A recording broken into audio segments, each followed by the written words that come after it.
करने के लिए किसी और से बोलूंगी ना तो वो 2 मिनट में मेरी बात मान जाएगा और पैसे भी नहीं लेगा। मैडम मैं दूसरे लोगों की तरह नहीं हूँ जो लड़कियों की इज्जत के साथ खिलवाड़ करूँ। बड़ा बेवकूफ इंसान है तू, जो पैसों के लिए भी ये सब करने के लिए तैयार नहीं है। मैडम आप कुछ भी समझो, लेकिन किसी भी कीमत पर मैं आपके कपड़े नहीं उतार सकता। अब जाओ यहाँ से। कपड़े तो मैं तुझसे उतरवा के रहूंगी। अगर तूने मेरे कपड़े नहीं उतारे ना तो तेरे साहब से कह के मैं तुझे इस जॉब से निकलवा दूंगी और कह दूंगी कि इसने मेरे साथ बदतमीजी की है। अब फैसला तेरे हाथ में है कि तुझे अपनी नौकरी बचानी है या फिर मेरे कपड़े उतारने हैं। मैम साहब अगर आप मुझे जॉब से निकलवाना चाहती हो तो बेशक निकलवा देना, लेकिन भूल कर भी मैं ऐसी हरकत नहीं करूंगा। मुझे ऐसा लगता है कि तुझे अपनी नौकरी प्यारी नहीं है। इसका मतलब तो यही है कि तुझे इस जॉब से निकलवाना ही पड़ेगा।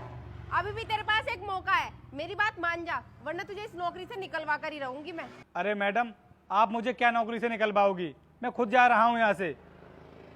रुक जा रोहित, कहाँ जा रहा है? मेरी बात सुन, क्या हुआ? साहब क्या बताऊँ मैं आपके लिए, मुझे तो बताते हुए भी शर्म आ रही है। अरे बता तो सही मुझे, क्या बात है? अरे छोड़िए ना साहब, अब मुझे यहाँ पर नौकरी करनी ही नहीं है। अरे ऐसा क्या हो गया जो तू यहाँ पर नौकरी करने के लिए मना कर रहा है?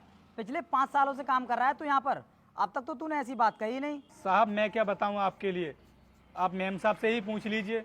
मैम साहब अब आप चुप क्यों खड़ी हैं? साहब आ गए, साहब के सामने बोलिए ना कि आप मुझसे क्या करवाने के लिए आई थी। मैम साहब अब आप कुछ भी नहीं बताएंगी, मुझे ही बताना पड़ेगा। साहब मैम साहब मेरे पास आई और मुझसे बोल रही थी कि जल्दी से मेरे कपड़े उतार, तो मैंने इनसे मना कर दिया कपड़े उतारने के लिए।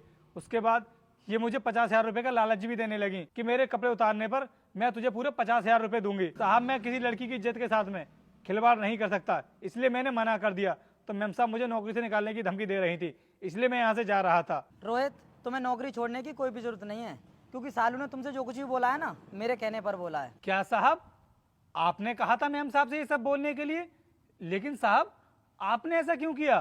रोहित हम तुम्हारा टेस्ट ले रहे थे और तुम्हें तो पता है इस कंपनी में ज़्यादातर लड़कियां ही काम करती हैं, तो हम देखना चाहते थे कि तुम्हारी सोच लड़कियों के प्रति कैसी है। और आज ये सब देखकर मुझे बहुत अच्छा लगा कि तुम लड़कियों की बहुत इज्जत करते हो और तुम्हें पैसों को कोई कितना भी लालच दे फिर भी तुम किसी के साथ गलत नहीं करोगे। हाँ रोहित, मुझे भी माफ कर देना, मैंने तुमसे ये सब बोला।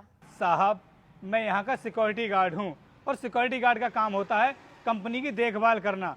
अगर मैं ही लड़कियों के साथ में ऐसी हरकत करूँगा तो कोई भी लड़की अपने आप को सेफ महसूस नहीं करेगी। और साहब मुझे ना ये नौकरी बड़ी मेहनत से मिली है, मैं नहीं चाहता कि मेरी किसी भी गलत हरकत की वजह से मेरी नौकरी चली जाए। रोहित तुम्हारी सोच बहुत अच्छी है और इसी तरह काम करते रहो, तुम बहुत आगे जाओगे। धन्यवाद साहब। ठीक है रोहित, तुम अपने काम पर ध्यान दो, हम लोग चलते हैं। जी साहब। चलो सालू।